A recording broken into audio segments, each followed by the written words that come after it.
Hi, my name is Elias Canaris and welcome to this episode of Leadership to a T. I'm here with my very good friend Tom ONeil, award-winning speaker, international speaker and best-selling author of multiple books. Welcome, Tom, and so good to have you here with us this morning. Oh, thank you so much, Elias. It's a real privilege to be on this show, so thank you. Look, my absolute honour to have you here. Tom, I just introduced you very briefly as an international award-winning speaker and a best-selling author of multiple books. Now, I know you're a very humble man. We have known you for quite a number of years. Please share with us a little bit more about your awards, because I think that they deserve to be acknowledged. Oh, thanks, friend. I belong to an association called the National Speakers Association. That's an international association and New Zealand chapter. And a couple of years ago won Business Person of the Year and Business Speaker of the Year, which was very, very exciting. Well done. And then just recently my book, The 1% Principle, publisher HarperCollins, hit number 21 on the Amazon.co.uk bestseller list. So fantastic. That was incredibly exciting. Yeah, absolutely. Well, you see, this 1% principle I really like, because I know you have multiple facets to your business and how you help people. At eliascanaris.com, what we do really work with people to move them from commodity suppliers, where they're based around price. And price, let's be honest, is not going to win you a lot of business. And move them into the area of trusted advisor, where we are looking at adding value. Now, the 1% principle, I believe, has a lot of really good tips and techniques to help people to move through. But what are the things that you would turn around and encourage our audience to help them transition from commodity supplier to trusted advisor? It's a great question. It's really knowing your value, I think, for me, is a key part. And really trying to discover what that value is and how you can impart that in a commercial sense. Part of the real key for me with what I've been doing over my career is making sure it's tightly locked in with my passion. Yes. Because when the others fall away, when business is hard or business is tough or things are slow, that passion will get you through. And so for me, making sure I have that real authentic passion and what I do gets me through the hard times. So you sit there as a best-selling author, international speaker, as a husband and a parent as well, a father. How do you keep yourself motivated to keep doing all these good things and keep the passion there? It's funny. When you've got that passion, it's organic. It just happens, And so, I'm married to my beautiful wife, Sarah.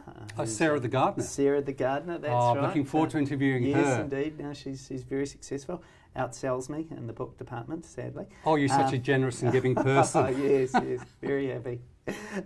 We've also got two boys, Tim and Joe. They're 11 and 9. And the great thing with what I do is I work from home. I do obviously travel quite a lot around Asia Pacific. But, when I'm home, I'm fully engaged the whole time. I get to, kiss my boys goodbye to school, and, when they get off the bus, I can be there and welcome them home, and just being fully engaged, when obviously I'm not away, is just awesome. I'm obviously with my wife almost 24 hours a day, and it's just a wonderful, wonderful blessing to be able to live that sort of lifestyle. Well, if you look at that, I think a lot of people who work closely with their spouse can have quite a lot of challenges. You're living 24/7 almost together and working together. If you were able to go back in time and review things and change anything, what would you do that might be different, or how would you advise yourself to do things differently? Well, for me, if I was starting my career again, let's say, I wish I'd known about the National Speakers Association, because I love talking. Like to think I've got something to say of value. And I really only discovered it in my late 30s. That then was a catalyst for my books. It was, of course, my catalyst for my speaking career, and now this life I now live, travelling around, and I'm often going with Sarah and taking our boys on a 15-day tour around the South Pacific with P&O. on a speaking tour, and I mean, just incredible things. Absolutely. I wish, though, I'd found out about the association at 18, not 38, because then I could have really started to get my ducks in a row as a young speaker, rather than now as more of an old dog. So when I look at National Speakers Association, people often ask me, what is the difference between an organisation like Toastmasters, that many have heard about, and National Speakers Association?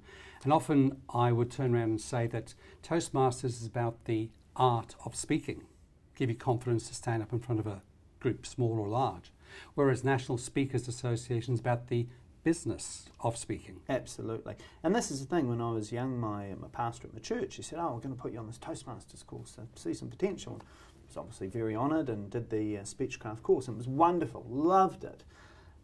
But I just couldn't even fathom the fact that you could make a career from it, writing and, of course, speaking.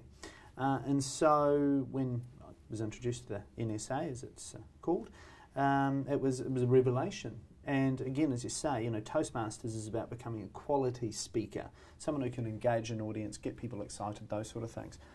National Speakers Association is about commercialising that speaking, and turning it into a business, making money from speaking and writing, really, long story short. Well, amongst your many attributes, I know that you've been on TV quite regularly here, being interviewed for guest spots and sharing your wisdom. And I know your wisdom has come around part of your business, which is the Tom ONeil CV.co.nz. So talk to us a little bit more about the CV side of the business and what that means and how people can leverage that aspect of their past. Yeah, great. Or cv.co.nz, that's actually the website as well, funnily enough. It's about career coaching and CV resume development. I designed a tool called the Achievements Questionnaire that helps people quantify their achievements that sell them to employers and sell them in the market in general. That was then published in a book called What Colour Is Your Parachute, which is the world's #1 selling career guide. And every year since 2008, which is very, very exciting. But the key with that is again, you know, talked about knowing your value. From an employment perspective or from a business perspective, knowing just quantifiable aspects. For example, let's say if you're a business person, looking at projects you may have been involved in leading, taking part of, coaching, mentoring, training others, systems you may have set up, all those sort of things. Suddenly, not just talking about the things that go into what you do, but the things that come out of what you do. And of course, that's what people are interested in. As a business manager, I do these 6 things, so what? That's what all business managers do, sort of thing, or sales reps, or whatever it is. However, it's those outcomes which talk about your quality. I talk around, in this context, helping people understand their value. And then again, what you said at the start, it turns them from a commodity into an asset which has real value. So if you were then to summarise 3 ideas or concepts for our audience listening to and watching this video, what are the 3 things that you would encourage them to do to become better entrepreneurs? The first is, as I say, know your value and know those things that set you apart, your unique selling points, absolutely vital. The second is have a passion. Please have a passion for what you do. So many entrepreneurs start with I think this will be good, throw a lot of money at it or whatever, and then get into it, and then suddenly find that they're not making the money they hope straight away. And they don't have the passion to push through. Like, oh, well, that idea is no good. Oh, well, on to the next thing. And they're just always on a continual start, get nowhere, start, get nowhere, start, get nowhere. So passion would be the second thing, and that flows into my third point, that you must be patient. Good things take time. And being an entrepreneur, I know with my businesses, when you're starting the business, it's full on. You go, go, go, go, go. And you see all these other entrepreneurs having a long lunch or on their boat or doing this and that. And you're thinking, oh, it's never going to happen to me. It will happen. But for me, the amount of work I did in the business versus now is a lot less. Wow. Just because, you get to a point where you can now employ staff, and you get to a point where now you can get some systems and so on, rather than doing it all yourself. So for me, those would be the 3 keys to really be a successful entrepreneur. Well, we're about to conclude this interview. I wish I had more time to spend with you, but unfortunately we're tight for time today. Can I ask, if people want to get hold of you, Tom, what's the best way to get hold of Tom ONeil?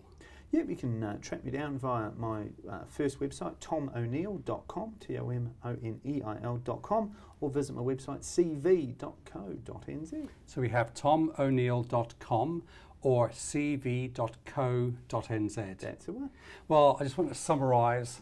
Folks, as you heard Tom share that great bit of wisdom with us, I'll summarise down this to 3 P's that you've got to look at. First, your positioning. What is your unique value proposition? And once you know that, make sure you have your second P, your passion. And then think, with the passion you have, do you have the third P, patience? Look at those 3 P's and think to yourself, how can I implement these 3 P's in my life, in my work? Here at eliascanaris.com, we're all about transitioning you from commodity supplier through to trusted advisor. And hope you have a great day. Bye for now.